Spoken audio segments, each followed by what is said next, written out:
Good afternoon, students. This is Sarthak Raja Bhoj from Educators and I'll be teaching you guys history. So हम लोग किस book से पढ़ने वाले हैं? Go for Social Sciences Class 6 by Good Luck Publishers Limited. Right? ये book आपके shop में अवेलेबल है, आप इसको परचेज कर सकते हैं, है ना? सो चलिए हम लोग अपना फर्स्ट चैप्टर स्टार्ट करते हैं. As you all know this is our first online lecture of social sciences, right? So what is our first chapter? Looking into the past, right? ये है हमारा first chapter, looking into the past. हम लोग, मैं line by line इसका मतलब भी समझाते चलूंगा और मैं चाहूंगा कि आप सभी लोग इस तरीके से लाइन बाय लाइन मेरे साथ पढ़ते भी जाएं. सो इससे क्या होगा, आपके जो प्रोनाउंसिएशंस हैं वो भी साथ में ठीक होंगे.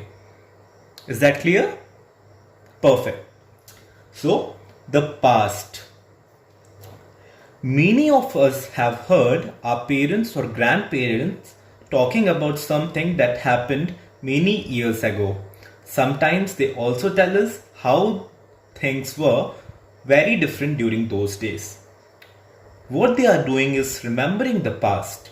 In other words, they are talking of something that has happened many years ago. They are speaking of an earlier period in time. आप सभी ने आपके दादाजी दादी जी से या नाना जी नानी जी से या अपने पेरेंट्स से आपने सुना होगा कि वो बोलते हैं कि यार हमारे ज़माने में हम लोग ये चीज़ें इस तरीके से किया करते थे, या हमारे ज़माने में चीज़ें ऐसी होती थी. सो वो बेसिकली क्या कर रहे हैं? वो एक ऐसे समय को याद कर रहे हैं जो कि बीत चुका है, राइट? सो यहां पर ये जो टर्म जो यूज किया है पास्ट, ये जो पास्ट है इसका मतलब क्या होता है? ऐसा समय जो कि बीत चुका है, right? What they are doing is remembering the past. In other words, they are talking of something that has happened many years ago. They are speaking of an earlier period in time. वो क्या कर रहे हैं? वो ऐसी चीजों के बारे में आपको बता रहे हैं जो कि बीत चुका है, राइट? वो समय, ये जो समय है इससे पहले के समय की बात कर रहे हैं. Is that clear? ओके, अब हम लोग नेक्स्ट पैरा की ओर बढ़ेंगे. Studying the past. When we try to know or understand the past, we say we are studying history. The word history refers to knowledge or information regarding past events.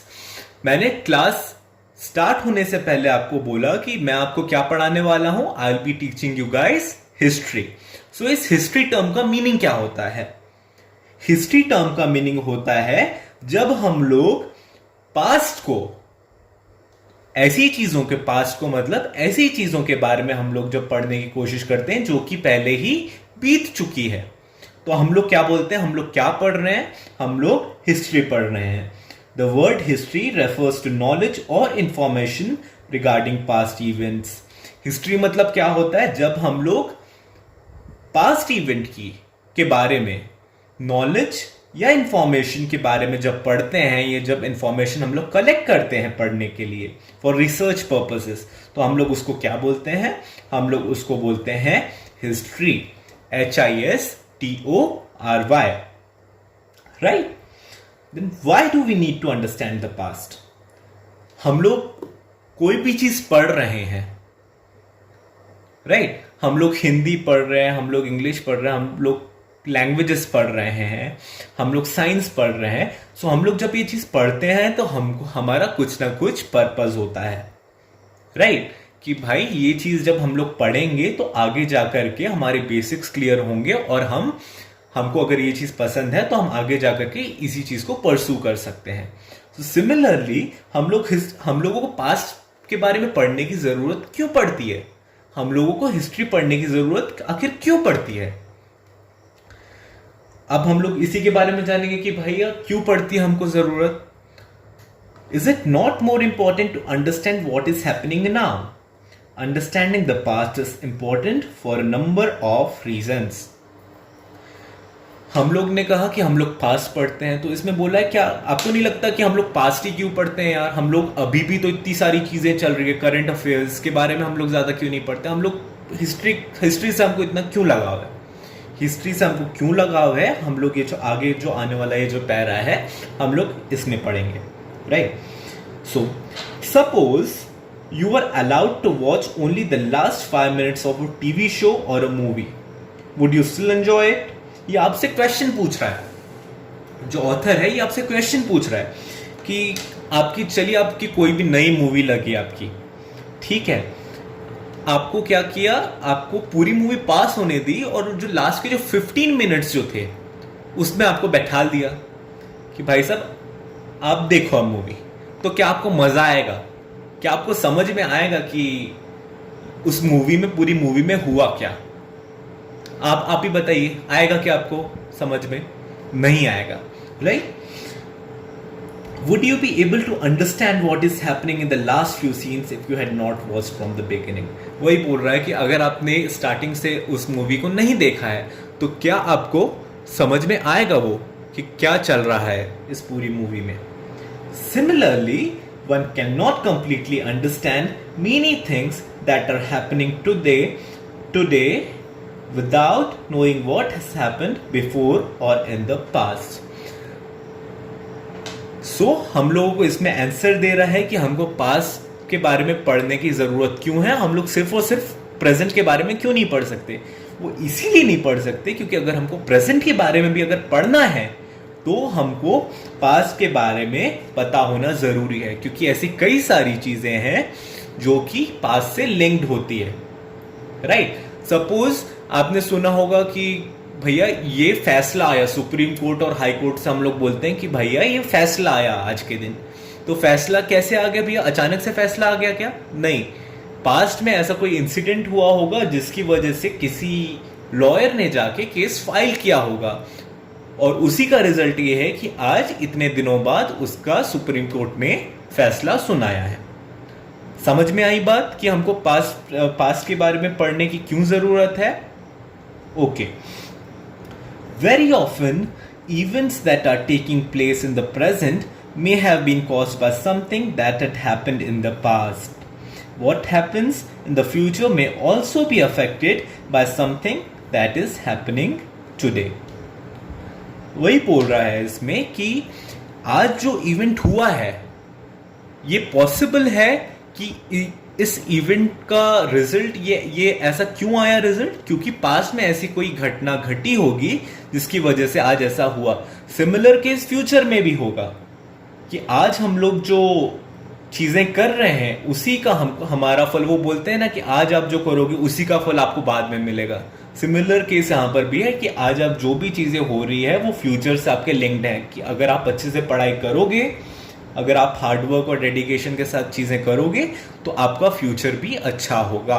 ये सारी चीजें हम सभी ने अपने mummy papa से सुनी है, राइट? आगे बढ़ते हैं। So our past, our present and our future all are interconnected. So हमारा जो पास्ट है, हमारा जो प्रेजेंट है और हमारा जो फ्यूचर है, वो तीनों की तीनों चीजें जो है वो इंटरकनेक्टेड है। Knowing our past helps us to deal better with the present and be better prepared for the future. अगर हम लोग अपने पास्ट के बारे में अगर जान लेते हैं, राइट, अगर हम लोगों को अपने पास्ट के बारे में पता है, अगर हमको हमारे हिस्ट्री के बारे में पता है, वो कंट्री के बारे में हो, वो आपके खुद के बारे में हो, वो अलग अलग डायनेस्टीज के बारे में हो, वो अलग अलग रूलर्स के बारे में हो या किसी भी बारे में हो, अगर हम लोग अपना पास्ट के बारे में अच्छे से जान लेते हैं तो हमारा जो प्रेजेंट है वो भी ठीक हो सकता है और फ्यूचर के आने वाले समय में भी वो चीजें आपको हेल्प करेंगी, राइट? चलिए आगे बढ़ते हैं हम। History tells us about many important people who have made a difference to the world. History हमको क्या बताती है? हिस्ट्री हमें उन लोगों के बारे में बताती है जिन्होंने इस दुनिया में चेंजेस लेकर के आए, ठीक है? जैसे कि आपने आर्यभट्ट के बारे में पढ़ा है, अलग अलग साइंटिस्ट के बारे में पढ़ा। ये हमको कैसे पता चला? ये हमको इसलिए पता चला क्योंकि हमने हिस्ट्री पढ़ी है, राइट। हमने अकबर के बारे में पढ़ा है, हमने चंद्रगुप्त मौर्य के बारे में पढ़ा है, हमने किंग अशोक के बारे में पढ़ा है। ये सारी चीजें हमको कैसे पता कि भाई ये भी जो लोग थे ये एग्जिस्ट करते थे और वो ये अच्छा लीडर था और ये अच्छा लीडर नहीं था, ये हमको कैसे पता?